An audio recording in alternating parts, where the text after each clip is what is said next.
Welcome back to another week of Talking Vandals. I'm Brock Craven. He's Dennis Patchin. DP Vandals coming off the bye week, hosting Northern Colorado this week for homecoming. Let's talk a little bit about that Montana game. 41-30 loss. Too bad if you had the Vandals plus 10.5. Not the point, but what were your biggest takeaways from that loss? I'm not laughing at the loss. I'm laughing at Brock, who is, unfortunately for him, a degenerate gambler. And Brock is, just so people know, Brock is an Idaho grad. He's an Idaho native. He was our producer for SWX Tonight for a long time. He is now in charge of everything you put on the web. So he is, as I keep telling people, he's the most important person in the SWX department. He was when I wasn't. When I was there, he was too. So anyway, here's the interesting thing about the Montana game is it was another slow start by the offense. Couldn't get anything going, 3 and out in a couple of possessions. Had an opportunity at the end of the first half to cut the lead to 10. Had to settle for a field goal, and that was unfortunate because they were going to get the ball to start the third quarter, and then they went 3 and out again. Montana scored. It's 24-6, and they really couldn't get back into that. It was also a case in that game that the defense did not play very well, and that's the second game in a row where the defense has struggled for stretches to stop the University of Montana. Second half against San Jose State. In fact, you go back into the second quarter, they allowed points on the last 5 possessions of the game, 4 touchdowns, a field goal. Every time that Idaho got close, they would cut it to 9 a couple different times, and Montana would come right back down. So I think that it was a good time for a bye week. You never want to go into a bye week after a loss, but I think it was a good time for a bye week to kind of reset mentally and try and figure out. One of the big problems that Idaho has had so far this season in stretches, not completely, is tackling. They've not been able to tackle. They did not tackle very well in the San Jose State game. They did not tackle very well in the Montana game, which is crazy because if you look at what they did against Washington State, with the exception of 2 drives, they tackled as well as they ever have in any team that the Vandals have had. So there's some things that they have to work on. The other thing that they have to do is the offense has to get off to a better start. They've struggled a little bit to start games this season. San Jose State was not one of those, but Montana was one of those. The Cougar game, they basically struggled the entire time. They struggled in the Utah Tech game. So there needs to be some consistency, and that's one of the things we had Thomas Ford on the radio, the coaches show, leading into the bye week last Tuesday, and he talked about we have to be more consistent on both sides of the football. Yeah, like you said, slow start, 7 yards on the first 2 drives. Just felt like the scripted plays at Montana, there was just nothing going. And it felt like, I mean, I was there, you were there. It just felt bad from the beginning. And then only 100 yards of offense, or 100 rushing yards the entire game. Does this team have to run the ball to win football games? I think they have to run the ball effectively to help a young quarterback in the passing game. You've seen the games that they have been able to run the football. They have been effective in winning games. Plus, the other thing that they've been able to do is when they run the football, they take the other team's offense off the field.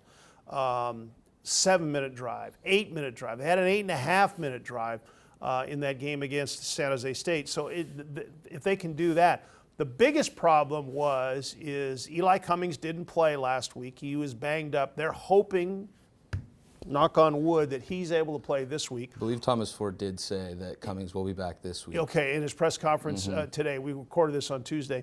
Art Williams did not play in that game, and Nate Thomas hasn't been completely 100% healthy. So to have the running game be shorthanded in the running backs, which is crazy when you thought about it at the beginning of the year. It was like maybe this is the deepest, most experienced position group on the team, and now we don't know what the status of Art Williams is coming into this game, and we certainly don't know what Eli Cummings. That's good news with he and Nate Thomas. But I think they have to be able to run the football to be able to do what they want to pass. They don't have to run the football for 250 yards a game, but they got to be able to run the football to keep people honest so you're not having a 3-man front. And they didn't handle the 3-man front by Montana, which is in essence, it's an old 52 defense where the ends are standing up, the linebackers in the middle, and they can rush from 7 different angles. But there was a lot of things they have an opportunity this week to figure out. In fact, head coach Ford said that they were going to do some live tackling last week, which doesn't normally happen during the week. Especially defense was going to tackle the scout team offense. Now that's bad news for the scout team offense guys, because those are usually freshman guys, a step slow, 10 pounds lighter. So they were going to get beat up. But I think that they had to do something different just to kind of put them in a different mindset. The best news, Brock, and I don't know if you're going to talk about this, is the next 3 games are against teams that haven't had a lot of success. Yes. Eastern got a win last week. Northern Colorado is better than Northern Colorado has been. But before the last 2 years, they won 1 game in 2 seasons. Yeah.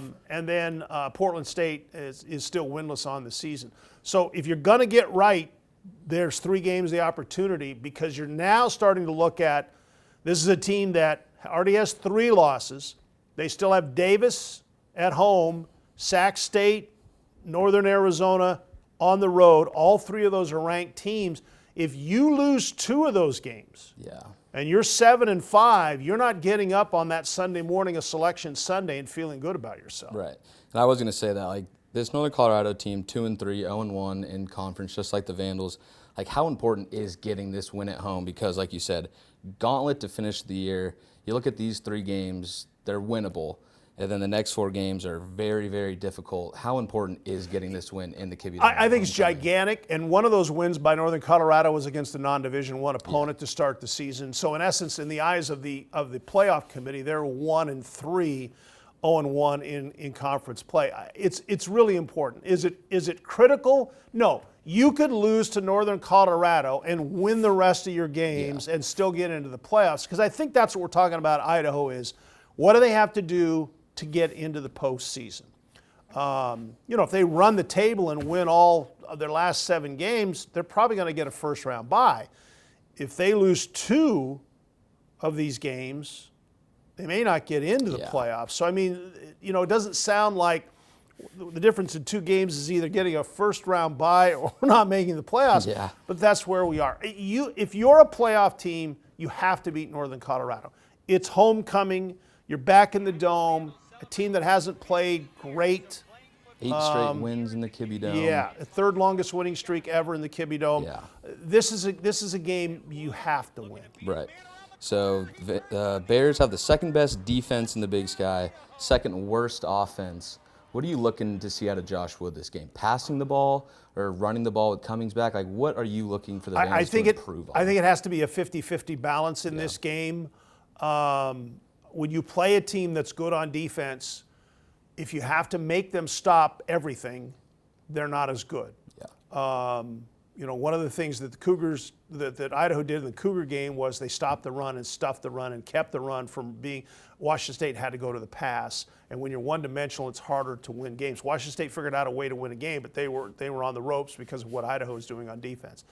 If Idaho can't throw the football against this Northern Colorado team or run the football against this Northern Colorado team, then you become one-dimensional and it makes it much more difficult. I would expect them to come out and try and run the ball, the run to set up the pass against this Northern Colorado team, at least from what I have been able to get. The other interesting thing is both these teams are coming off bye weeks. Yep. Both these teams did not play last week. You can change some stuff up in a 2-week time frame. It'll be interesting to see how much different Idaho is and what they were trying to do and how much different Northern Colorado is in their first 5 games for both these schools. Yeah, you would hope to see those scripted plays, the first drive, second drive. You hope to see the Vandals go down and score right away. Get rid of that slow offense and see the scripted plays work, because at Montana it just felt sluggish and stagnant and not good. The best thing you could do if you're Idaho is to run all your scripted plays on the first drive. Yep. I don't know how many plays they have. I don't know if they have 15 or not, but scripted plays are great, but if they're not working right away and you're already now set on running the next 8 plays, that sometimes can make it a little difficult. Yeah, going down and scoring on that first drive, getting the Kibbie Dome, homecoming crowd into it, I feel like that's going to be a huge thing about this game. It'll be interesting to see, let's say the Vandals win the coin toss. Does Thomas Ford put his offense out there to say, all right, boys, let's get a fast start? I think he might. He might. I don't know. I've never talked to him about philosophy of coin flips and those kind of things. I might on the coaches show this week, but it'll be interesting to see. Totally. So today in the press conference, somebody asked him about the Vandals don't have a touchdown over 18 yards. He's not many explosive plays. And he said, well, I don't care how we score, where we score from. I just want to score. Just get in the end zone. Right. So do you see the explosive plays thing, the not chunk plays being a problem? Or is that not really matter? I don't think it's a problem yet. I mean, Art Williams had a 68-yard run. He got run down from behind, and he made the wrong angle. I mean, there's been other plays. Ryan Jesiaro has had 2 plays over 50 yards. He got tackled from behind. I'm with Thomas Ford. You know, if we get 70 yards and then we score on a 2-yard run, the chunk play set up the touchdown run. To me, right now, you just got to get in the end zone. Doesn't matter how you have done it. I think that if you can just continue to do what they have been doing, you look at the St. Thomas game, you look at the Utah Tech game, and even parts of the San Jose State game. It was a nice balance between running the football and passing the football, keeping the defenses on their toes. And if they can continue to do that, then I think they get right back on the horse and right away again. Yeah, I agree. So Vandals in Northern Colorado in the Kibbie Dome at 2 p.m. this Saturday. You can watch it on SWX and SWXLocalSports.com. Dennis will be on the call on the radio. It should be an interesting game. I'm excited to see how the Vandals bounce back off the bye week. I will tell you that Ed Lamb is a really good coach at Northern Colorado. They hired him 3 years ago to take over a program that probably couldn't have gone 500 in a Division II league in this country. It may have been the worst. I mean, when I was in college, Idaho State was winless in an 11-game season, and none of those games were close. That's as bad a team as I think. I think Northern Colorado 3 years ago was even worse than that. I mean, when you take over a team and you don't win any games the next year and you only win one the next year, it's not because Ed Lamb was at Southern Utah. He led Southern Utah to a Big Sky Conference championship, okay? He knows what he's doing. He knows how to coach. He came from BYU. He's a very excellent coach. He's kind of turned the corner with Northern Colorado. People in the league think he's going to do some things at Northern Colorado. But this is a team. If you're a playoff team and you're playing at home, you have to beat this team. Yeah, have to beat this team. Get 9 wins in the Kibbie Dome, and it feels important with it does. Northern Arizona, UC Davis, Sac State, Idaho State coming up after Eastern Washington, Portland State. You kind of put W's next to those games when you're glancing at the schedule at first. Yeah. But then the gauntlet to finish the season. Well, and here's the other thing is, if you can beat those 3 teams, you should be. You're going to be favored to win all 3 of those games. If you can beat Northern Colorado, Eastern Washington, Portland State in that order, 2 of those games are at home. One of those games is close enough that your fans can drive to it. If you can win those 3 games, hey, who's not to say that Idaho's got their mojo back? Confidence does a lot of things in college football. If you're a confident team when you step out on the field, before you head to Northern Arizona for that short week Thanksgiving or a Halloween night game on that Friday. ESPN 2. Yeah, that's a critical stretch of games. You got to be feeling right because now you're headed into the last 4 games of the season, which in no particular order is, as you said, Sac State on the road, Northern Arizona on the road, Davis at home, Idaho State at home, and Idaho State played Montana better than the Vandals did this past week. They're a sneaky good team. It would not surprise me at all if they are ranked come the last week of the season when they come to the Kibbie Dome. They should have beaten UNLV. Yeah. And they had Montana on the ropes. They had Montana on the ropes, and they're a good team. Yeah, they have blown 2 double-digit second-half leads in games that they probably should have won. Yeah. So I mean, as easy, air quotes, as easy as the next 3 are. The last four are going to be the 4 hardest games in any order. I mean, you look at the first 4 games, 2 FBS schools, but I can make a case that the 2 FCS schools weren't that great. Yeah. You can make a case the last 4 games are the hardest stretch of games for the Vandals. If the Vandals get into the playoffs this year, they're going to earn it. Right. No cakewalk. Their schedule is tough. Right. The Bengals used to come to town. It used to be an easy win for the Vandals in recent years. But now it's the Big Sky is no joke. It's full of challenging opponents. So Well, don't forget, I remember the first game back in the Big Sky when I was doing radio the first time, and we went to Idaho State and got absolutely blown out there. So, I mean, this league is so good and so deep. If you think you're going to show up and beat somebody, you could get lost, and that's the worst thing that could happen to the Idaho Vandals the next 3 weeks. It's just saying, this team sucks. Yeah. We're just going to show up and we'll win. You got to be careful. The Big Sky's too good a league to do that. You do that, you're going to get beat. And if you lose one of these 3 games, then things become a whole lot more difficult to get to the postseason. That's right.